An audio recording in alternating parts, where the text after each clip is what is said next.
Cinema అన్నయ్య produce చేశాడు కదా, దాని బిఫోర్ ఎలాంటి ట్రయల్స్ జరిగాయి, ఎటువంటి ఇన్సల్ట్స్ మీరు ఫేస్ చేశారు, ఏదైనా గుర్తున్నాయి ఏమన్నా? అంటే శ్రీకాంత్ నారాయణ డిఓపి ఉన్నాడండి.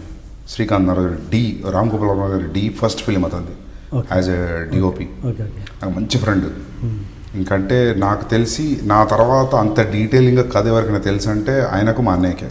ఓకే, అంటే మేము కలిసి పనిచేద్దాం అనుకోని డిసైడ్ అయినాం. అసలు మేము చాలా డీటెయిల్గా మాట్లాడేటోళ్ళం కథ, ఒక సీన్ ఎత్తుకుంటే. అతనికి కూడా చాలా ఇన్సైట్ ఉంది, చాలా నాలెడ్జ్ ఉంది కెమెరాల మీద, లెన్స్ల మీద, దాని మీద.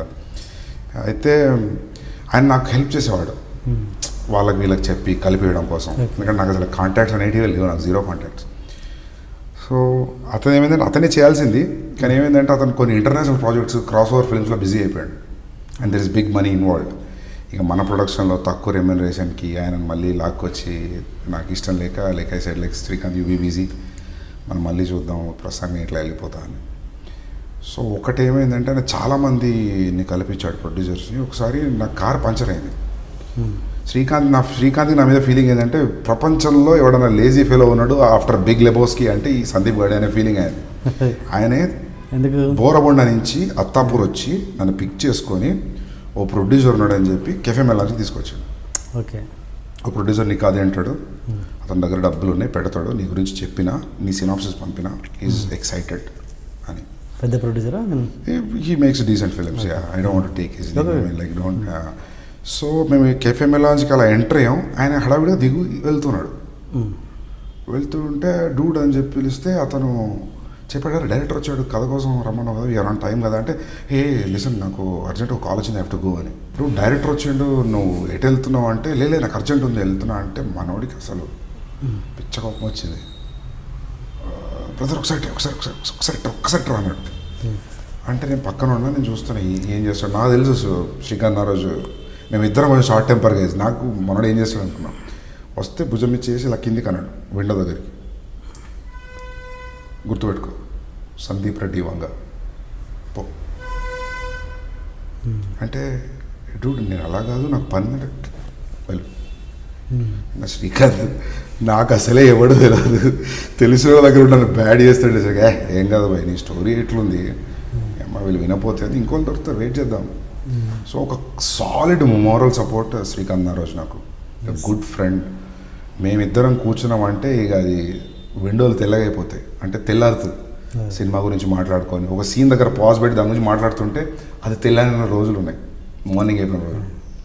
So that way he's one guy who was like a moral support. అంటే అరే నువ్వు చేసేది కరెక్టే అని స్ట్రాంగ్గా నమ్మిన వ్యక్తి ఫస్ట్ నుండి.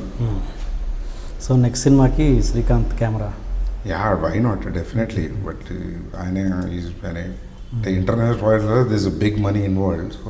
సో ఫ్రెండ్ సత్యేంద్ర గారు, ఆయన గురించి నాకు చాలామంది తెలియదు, నాకు తెలియదు, బట్ తెలుసుకోవాలని ఇంట్రెస్ట్ కొద్ది అడుగుతున్నాను. ఏంటి ఆయన మీ రిలేషన్, ఎలాంటి relation? Satyendra is almost like a teacher. ఒక అంటే టీచర్ అనే వర్డ్ నాకు ఇష్టం ఉండదు, but I would say that Satyendra నాకు కలవకపోతే నా లైఫ్లో ఏదో నాలో ఒక డిఫరెన్స్ ఉండేది. ఏం డిఫరెన్స్ అనేది కూడా నాకు తెలియదు. అంటే నేను అలాంటి కాబట్టి నేను అతన్ని కనెక్ట్ అయ్యానా, లేకపోతే అతను నా లైఫ్లో వచ్చింది మళ్ళీ ఇలా అయ్యానా అనేది ఇట్స్ ఎ వెరీ ఉన్నీస్ బీస్ కైండ్ ఆఫ్ ఏ థింగ్ అది.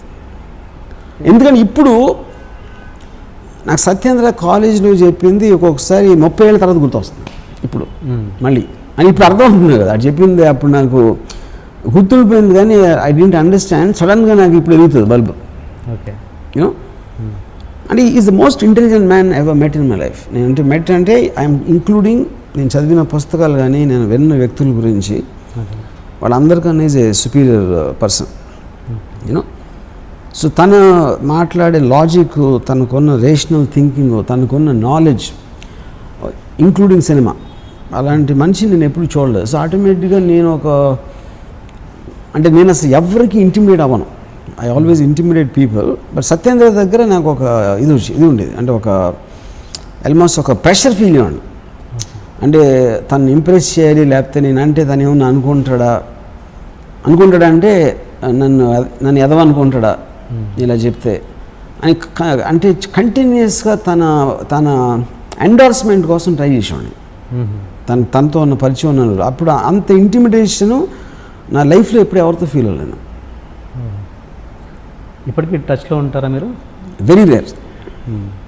ఎక్కడండి ఇప్పుడు ఆయన ఉండేది ఎక్కడ? ఆయన ఇప్పుడు విజయవాడలో ఈజ్ ఇంజనీరింగ్ కాలేజ్లో ప్రొఫెసర్. అది అంతా మీకు ఇంపాక్ట్ క్రియేట్ చేసిన రిలేషన్లో మధ్య మీకు గుర్తున్న ఇన్సిడెంట్స్ చెప్పండి ఏదైనా. మీకు ఆయనకు మధ్య జరిగింది అంత ఇంపాక్ట్ క్రియేట్ చేసి, అంటే రామ్ గోపాల్ వర్మ గారికి ఇంపాక్ట్ వచ్చిందంటే అది మామూలు విషయం కాదుగా, అదేంటి అని.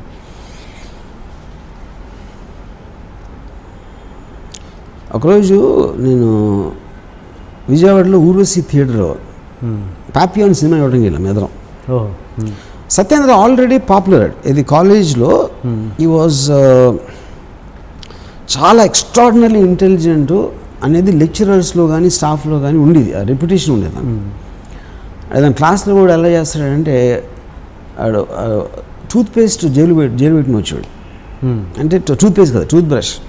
అంటే పళ్ళు తోముకుని ఆ బ్రష్ ఇలా పెట్టుకుని హవాయి చెప్పు వేసుకుని వస్తాడు కాలేజ్కి.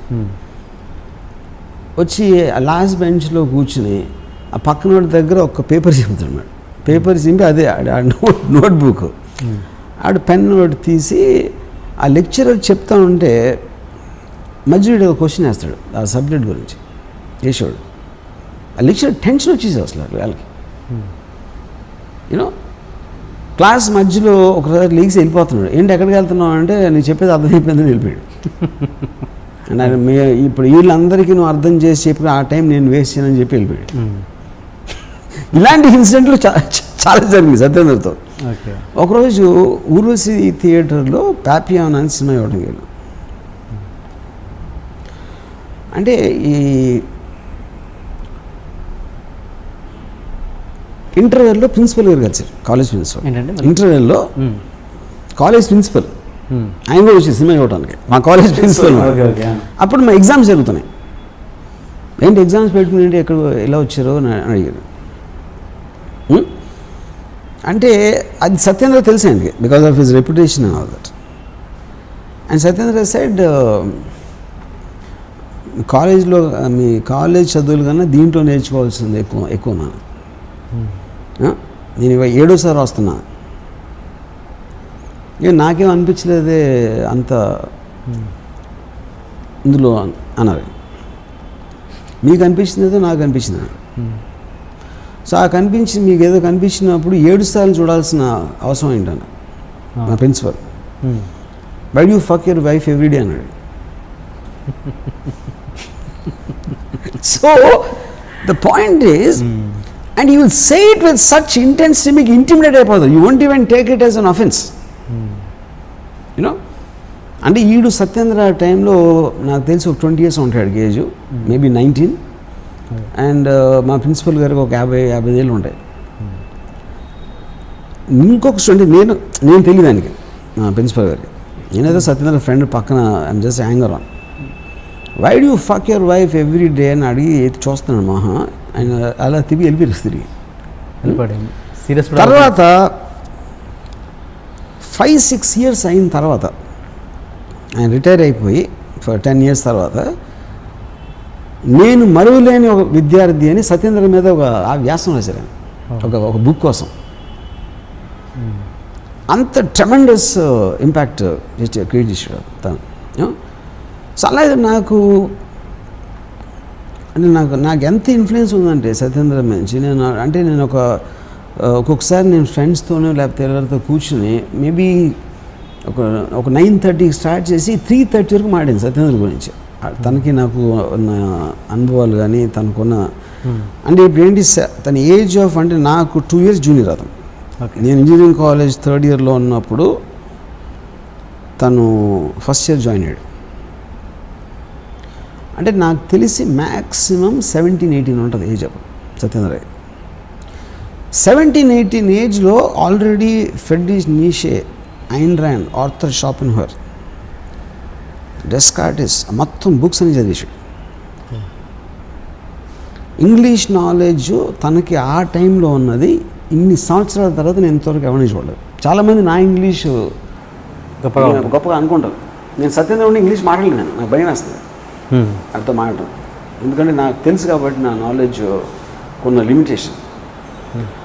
సో వైజాగ్ నుంచి వచ్చినోడు 1983లో అసలు అంత నాలెడ్జ్ ఎలాగ పాసిబుల్ అనేది నాకు బిగ్గెస్ట్ మిస్టరీ అంతవరకు. కానీ నేను అప్డేట్ అయింది మాత్రం సత్యేంద్ర గురించి. నేను అసలు ఫస్ట్ టైం ఫిలాసఫీ బుక్ చదివింది సత్యేంద్ర మౌలానా. ఫిలాసఫీ అన్న మాట వినింది సత్యేంద్ర మౌలానా. ఓకే. ఈ క్రాస్ క్వశ్చనింగ్ లేకపోతే అనలిటికల్ వే ఆఫ్ థింకింగ్ అనేది ఫస్ట్ నాకు అర్థమైంది Satyendra Maulana. So that impact is tremendously there on. అంత ఇంపాక్ట్ ఇచ్చిన మనిషికి మళ్ళీ మీరు ఎందుకు టచ్లో ఉండరు? సో తన వలన బేసిక్గా he's a guy who doesn't want to become anything in life. అంటే తనకున్న ఒక I would know how to say that. అంటే ఇప్పుడు నాకు తను చెప్పాడు ఒకసారి, యువర్ ఎబిలిటీ అంటే ఇక్కడ నేను చాలా డబ్బులను అయిపోవాలి, చాలా పేరు సంపాదించేది, లేకపోతే పెద్ద డైరెక్టర్ అయిపోవాలి, లేకపోతే బిజినెస్ మ్యాన్ అయిపోవాలి.